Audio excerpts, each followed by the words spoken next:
people? Hopefully the audio is a little better on this one than the previous one. I think I try to blend the music, and the end result of attempting to blend the music, the phone fights it because it has like intelligent audio listening shit going on. And so as a result, it makes the primary audio a little bit shitty. My favorite audio that I put out is when I do like the morning vlogs and I've got that voice and the phone is kind of cupped in my hand. That's what I'm proud of. You know, the phone cupped in my hand because I'm used to cupping things in my hand like nuts, salty chocolate nuts. All right. On with the Friend series. It would be bad of me not to mention what I look for and what really sets the tone and sets the difference and makes me be a friend. And it goes along with what I experience on this interweb. It's to have someone listen to you and to be heard, and that's in a non-judgment, just listening, not interrupting, not interjecting kind of way. Sometimes, and I learned this originally from Quentin Tarantino, and it was in a cutscene from the movie Pulp Fiction. One of his first big hits, I think it was following his movie Reservoir Dogs.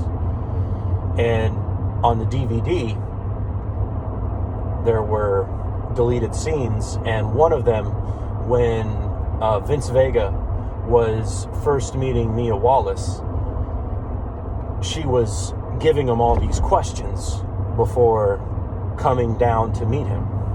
You know, like, are you a Beatles person? Are you an Elvis person? You can't be both. Either you're one or the other.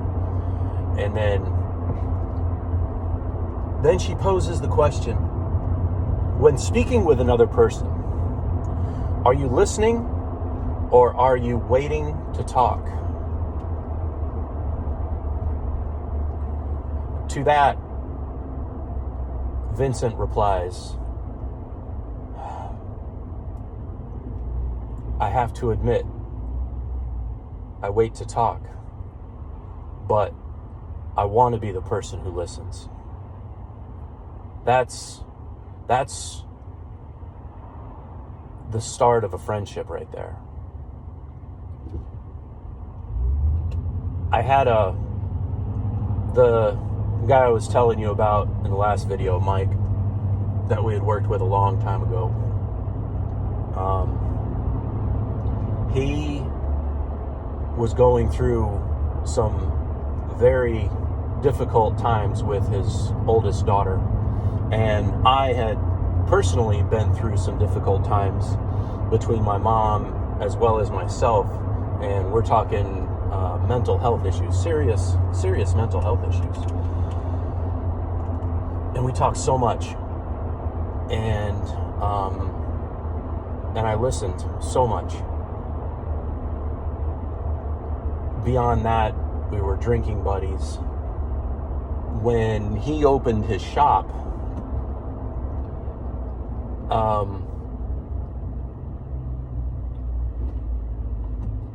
I didn't participate.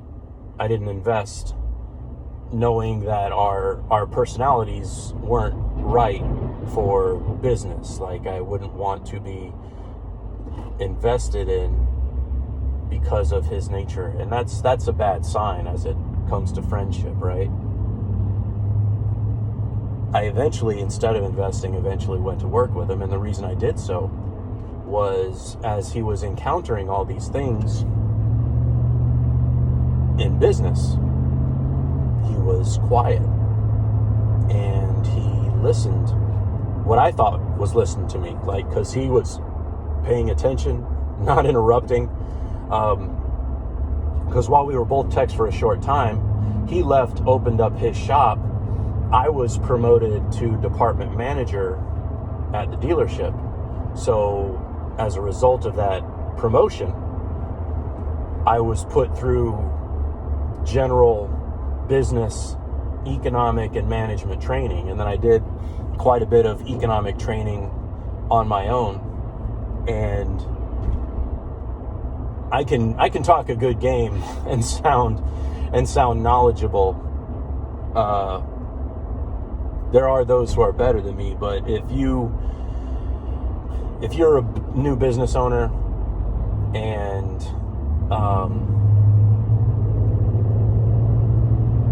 don't know which route to take, I can flim-flam my way into making you think, at the time, I could flim-flam my way into making you think that I'm your solution. Unfortunately, like all new managers, to be trained and experienced with managing a singular department versus moving up to general management or office management is a huge jump with pieces of the puzzle that are they're not always something that you can learn from the School of Hard Knocks. I mean, you eventually learn them because obviously you're in the School of Hard Knocks, but you don't automatically have them after only being a department manager at a dealership for 2 years. You're not ready to run an entire business. Say the finer points of accounting, but there's involvement there. Because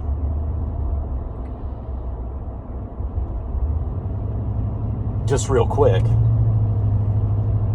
when you're in a department of an established large business, your role has literal boundaries, and there's other people in place, there's other systems in place mandated by years and years and years of experience, business experience, to keep you from spreading yourself too thin. When you don't know that, and you're opening your own business, or you're being a new manager to assist a friend who's opening their own business, you quickly can potentially spread yourself so thin to the point to where you're incapable of doing the job. And if your friend isn't experienced enough to recognize you doing so, or, as is the problem here,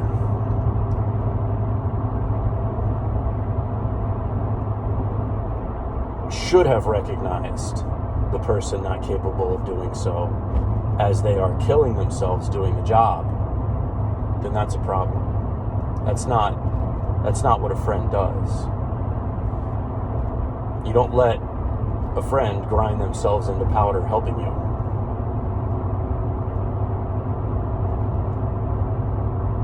So that's, in a nutshell, how to find and how to lose a friend. In that particular case, it's 100% on me. Most of the time I told him I was good. I would tell him I was tired.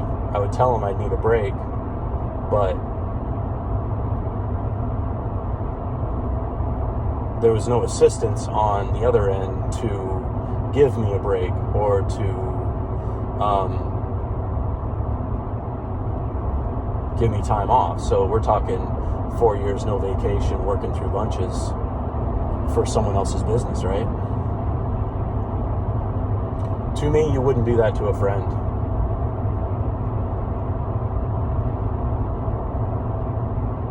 You'd do it to a buddy, you know, or somebody who you think is smart or thinks has boundless limitations, maybe. It's it's in a way romantic and sad and tragic, because this was actually the last time I took a drink. It was, we met up, had some beers. Coming up on July, it'll be 2 years. And he didn't understand what happened. He said so. And I'm like, it's on me. And he said, when we decided to do this, we said that the business was not going to affect our friendship. And I said, that's on me too. I was wrong. It has. We had the drinks, and settled as, quote, friends. And then a few weeks later, he invited me to go fishing. And I was down. I'm on vacation. Everything's lined up. The planet's lined up. He's like, come on down. All you need is your license and bring a sandwich. And I'm ready to go. And my wife says, I don't want you anywhere near that son of a bitch. You can do what you want, though. And everything kind of clicked. And I talked to my brother about it.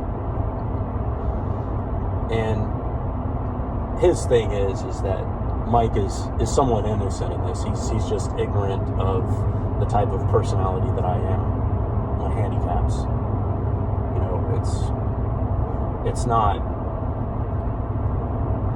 a handicap, not a benefit to have the ability to run until you black out and fall over. It's a handicap, not a benefit, to be able to physically hold your own breath until you pass out. It's not normal. And I feel people that are that way, that are handicapped in such a way, should be handled with care. And a friend would do so. A friend would handle that person with care.